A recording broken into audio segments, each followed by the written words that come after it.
Hello everyone. इस lecture में हम कवर करने वाले हैं क्वेश्चन सेकंड।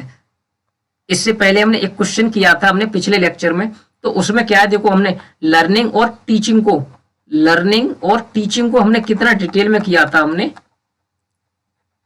लर्निंग और टीचिंग को हमने इतना डिटेल में कवर किया था हमने कि 2-3 स्लाइड में तो हमने उसके मीनिंग को ही चलाते रहते कि ब्लेंडेड लर्निंग क्या होता है, वो सारी चीज़ों को हमने डिटेल में कवर कर लिया था। उसकी एक्सप्लेनेशन को भी हमने इस लेक्चर में हम क्या करने वाले हैं, लर्नर के करेक्टरिस्टिक, नेचर ऑफ टीचिंग भी हमने किया था पिछले में। अच्छा, इसमें हम लर्नर के करेक्टरिस्टिक को करेंगे जो कि हाईली रिलेटेड होते हैं effectiveness of teaching. Effectiveness of teaching से मतलब क्या हो गया कि टीचिंग की इफेक्टिवनेस को जो बताएंगे, यानी कि हाईली रिलेटेड है। तो वहां पे क्या देखो, प्रायर एक्सपीरियंस हो लर्नर को कुछ ना कुछ पता हो उसके बारे में, तभी सीख पाएंगे। या educational status of the parents के स्टेटस से तो कुछ रिलेटेड नहीं है कि पेरेंट्स उसके पढ़े लिखे हैं या नहीं, उससे तो कोई मतलब नहीं होता ना लर्नर का। जरूरी है कि उसके मतलब पिता पढ़े लिखे हो तो बच्चे भी उसको पढ़े, ठीक है ना।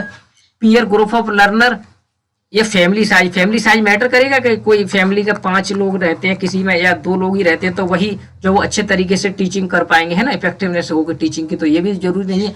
अच्छा, ठीक है ना। और पीयर ग्रुप ऑफ लर्निंग, तो पीयर ग्रुप ऑफ लर्निंग भी यहाँ पे जो इससे रिलेट नहीं करता है। ये क्या है, इसका सही आंसर प्रायर एक्सपीरियंस होना चाहिए लर्नर को कुछ ना कुछ ऐसे जो वो फील्ड से, किस फील्ड से है वो, यहाँ पे मेन बात क्या आ रही है, किस फील्ड से वो जो आ रहा है, किस अगर हम बात करें ना, किस सोसाइटी से आ रहा है वो, कौन सी लैंग्वेज यूज की जाती है वहां पे, है ना, उन सारी चीजों की बात हो रही है। तो प्रायर एक्सपीरियंस ऑफ लर्नर का क्या होगा कि पहले से उसको कुछ ज्ञान है, उसमें ही जो वो उसके बारे में बताया जा रहा है, ठीक है ना। अब देखो बात करें हम लर्नर के करेक्टरिस्टिक की, तो लर्नर के करेक्टरिस्टिक में एक तो होता है रेडीनेस मतलब motivation, interest, curiosity to learn, है ना।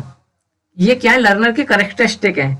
एक्सरसाइज की अगर हम बात करें तो जो प्रैक्टिस करना बार बार, व्हाट इज लर्न, जो हमने सीखा उसके बारे में बार बार प्रैक्टिस करना, जो कि एक्सरसाइज से रिलेटेड। इफेक्ट की बात करें तो एक्टिविटी जो कि एसोसिएट होती है हमारी, प्लीजर जो कि prefer over those that lead to pain और पनिशमेंट जो दिया जाता है वो किससे रिलेटेड हो, इफेक्ट हमारा क्या लगेगा जहां पे हम पनिशमेंट वगैरह देंगे उससे। एटीट्यूड और हैबिट्स की बात करते हैं वहां पे मस्ट भी पॉजिटिव हो सकता है हमारा एटीट्यूड, या फिर इनकरेजिंग होगा, वो हमारे लर्नर के करेक्टरिस्टिक में आएगा। एब्सेंस ऑफ एंगर या जीलियस यानी कि जो एक तरीके से जीलेसी होती है ना, जेलिसी होती है, जेलिसी। दे वीकेन लर्निंग एबिलिटी, जो कि लर्निंग की एबिलिटी को वीकेन करेगा, यानी, है ना। तो इस क्वेश्चन में इतना ही था। नेक्स्ट क्वेश्चन जो करेंगे तो उसको भी हम डिटेल में जो वो एक्सप्लेनेशन देंगे उसका, ठीक है ना।